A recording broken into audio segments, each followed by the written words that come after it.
कह तो रहे आर पार की लड़ाई होगी 8 तारीख को। हाँ, हो रहा है आर और पार, ये तो बैकफुट पे आ गए। 8 तारीख की बात हुई थी, तय हुई थी भैया, अब तो ये वापस चले गए, हम तो इन्हें नहीं मानते।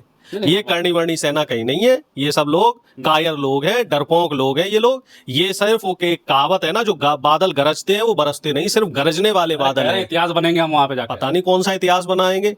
एक बार हम तो कह रहे हैं कि ढंग का आदमी बन जाए मध्य प्रदेश, ये राजस्थान का मुख्यमंत्री, जैसे लालू जी ने रणवीर सेना खत्म कर दी थी बिहार में, याद है आपको? तो वैसे ही ये नेस्तो नाबूद हो जाएगी। अभी तो क्या है, भजन लाल जी मुख्यमंत्री बने, उन्हें कुछ ज्यादा जानकारी नहीं, और यूपी में ने हमारे ये तो भाई डर गए, ये तो शायद बता रहे अब 12 को जाएंगे। जो मुझे जानकारी मिली है, ये पीछे हो गए, क्योंकि इन्हें एक तरफ से ये जानकारी मिल गई। अभी तक तो सिर्फ हनुमान बेनीवाल जी और उनकी पार्टी थी। जैसे ही इन्हें पता चला कि जाट समाज सारा एक हो गया, सारा का सारा जाट समाज, फिर यादव समाज ने भी समर्थन दे दिया कि भाई अरे हमारे भाई की बात आ गई। फिर गुर्जर समाज कैसे पीछे रहता, तो गुर्जर समाज बोले कि जहां भाईबंदी की बात है, जहां भाईचारे की बात है। और एक बात ये देखिए, हनुमान बेनीवाल जी वो नेता रहे हैं, वो पहले नेता रहे हैं जो किसान आंदोलन जब हो रहा था, तो सबसे पहले हनुमान बेनीवाल जी ने संसद में अपना इस्तीफा दिया था। आपको याद हो, पिछली सरकार में वो मोदी जी के साथ थे। लगातार हम जो है हनुमान बेनीवाल की खबर दिखा रहे हैं और छात्रों के लिए प्रदर्शन कर रहे हैं, लेकिन करणी सेना ने जो ऐलान किया 8 तारीख को, अब जो है तेजा सेना जो है जाटों की सेना, उन्होंने भी ऐलान कर दिया कि आ जाइए, हम भागेंगे नहीं। वहीं हनुमान बेनीवाल से जब पूछा गया कि 8 तारीख को करणी सेना आपके घर नागौर आ रही है, आप क्या करेंगे, तो उन्होंने कह दिया हम वहीं रहेंगे और उनका स्वागत करेंगे, हम डरने वाले नहीं हैं, हमने कोई झूठ नहीं बोला, हमने सिर्फ इतिहास के पन्ने पलटे और हमने हर राजा का नाम नहीं लिया। तो डॉक्टर उमेश यादव हमारे साथ इनसे बातचीत करेंगे। डॉक्टर स्वागत है आपका।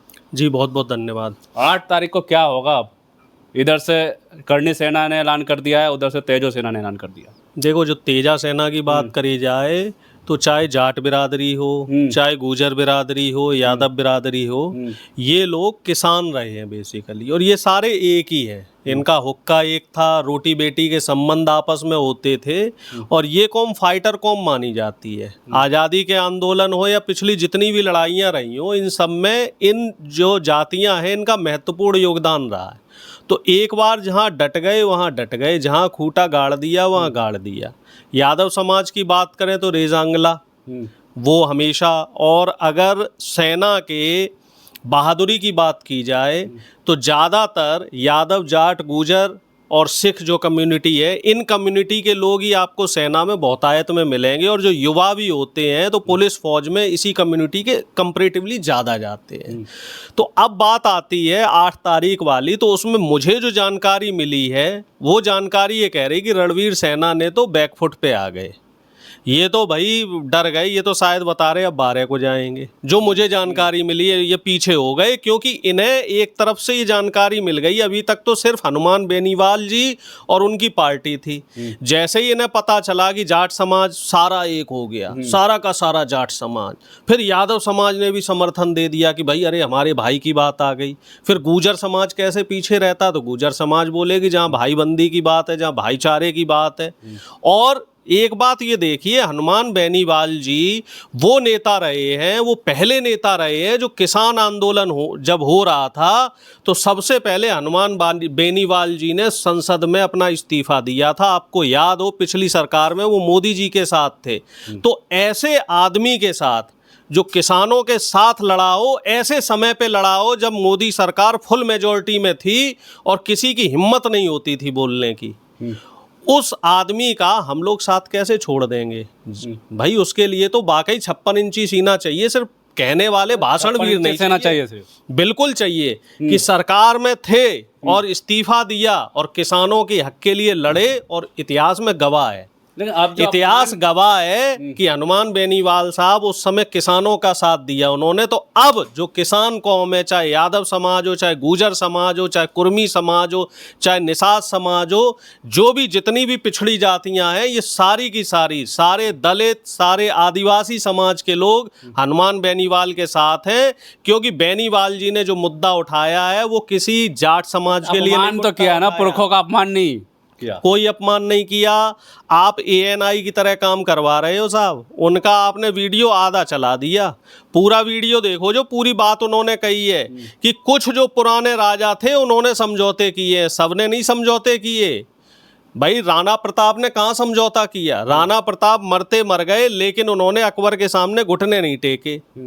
ऐसे कई राजा रहे हैं, ठाकुरों में भी कई राजा ऐसे रहे हैं जिन्होंने हमेशा बहादुरी से मुगलों का सामना किया। झांसी की रानी, वो भी छत्रानी थी, उन्होंने अंग्रेजों का सामना किया।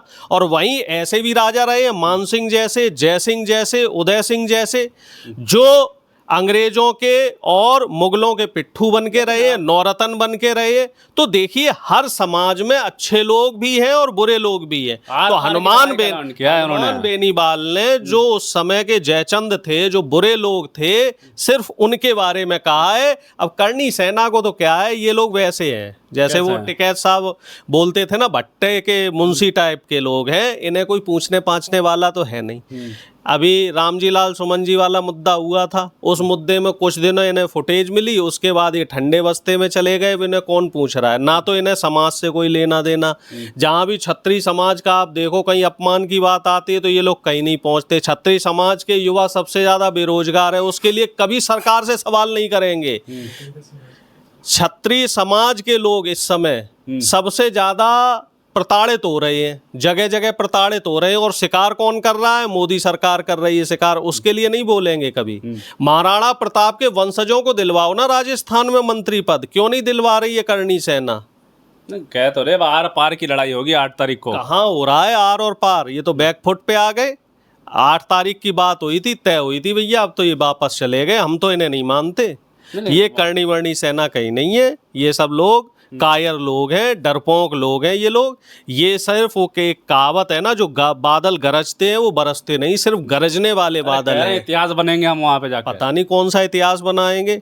एक बार हम तो कह रहे हैं कि ढंग का आदमी बन जाए मध्य प्रदेश, ये राजस्थान का मुख्यमंत्री। जैसे लालू जी ने रणवीर सेना खत्म कर दी थी बिहार में, याद है आपको?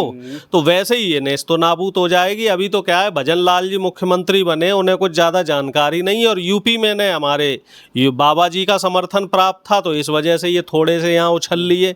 कोई ढंग का होता, वसुंधरा राजे सिंधिया जैसी मुख्यमंत्री होती या अशोक गहलोत जैसे मुख्यमंत्री होते, तो अरनी करनी सेना का कहीं पता नहीं लगता। हनुमान बेनीवाल से जब पूछा गया कि 8 तारीख को अगर ये आती है करनी सेना तो वो अपने घर पे रहेंगे, भाग जाए? कह रहे हम तो वहीं रहेंगे घर पे ही। क्यों भागे?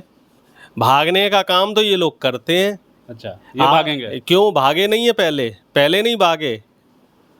जब रामजी लाल सुमन वाला मामला हुआ था और पुलिस ने इनके ऊपर FIR करी थी, कुछ लोगों की गिरफ्तारी हुई थी, तो बता रहे थे भागे भागे घूम रहे थे। और अब जब तेजा सेना ने ललकार मार दी है, तो फिर क्यों 8 तारीख से बदल के 12 तारीख कर दिया? 8 तो कह रहे कि आया नहीं है, आ जाइए, अगर हिम्मत है तो आ जाइए। अरे यादव महासभाएं तैयार है राजस्थान की, गुर्जर महासभाएं तैयार है राजस्थान की, मीणा महासभाएं तैयार है राजस्थान की। सारा मीणा समाज, सारा गुर्जर समाज, सारा यदुवंशी समाज हनुमान बेनीवाल जी के साथ खड़ा हुआ है।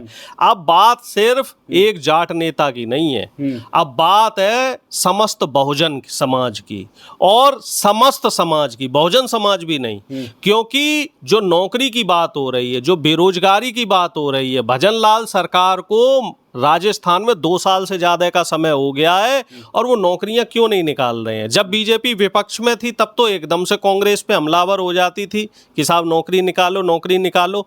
2 साल में कितने लोग रिटायर हो गए राजस्थान में। तुम भैया नौकरियां निकाल क्यों नहीं रहे हो? तुम सरकार में आखिर बैठे किस लिए हो? राजस्थान का जो बेरोजगार युवा है वो बार बार धरने दे रहा है, प्रदर्शन कर रहा है, आप उसकी बात नहीं सुनते हो। सबसे ज्यादा पेपर लीक इन्हीं की सरकारों में होते हैं। उत्तर प्रदेश में भी थोड़ी ना, करनी सेना भी डरती थोड़ी ना है। डरती नहीं तो फिर 12 तारीख को क्यों आ रही है? तो कुछ लोग कह रहे हैं 12 तारीख को नहीं, कुछ लोग तो ये भी कह रहे हैं उपेंद्र राणा की मैं तो जाऊंगा ही नहीं वहां पे। हाँ तो बताओ अब कौन डर गया?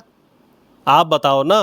जो राणा जी बड़ी बड़ी हुंकारियां भर रहे थे, अब राणा जी कह रहे साहब मैं नहीं जाऊंगा।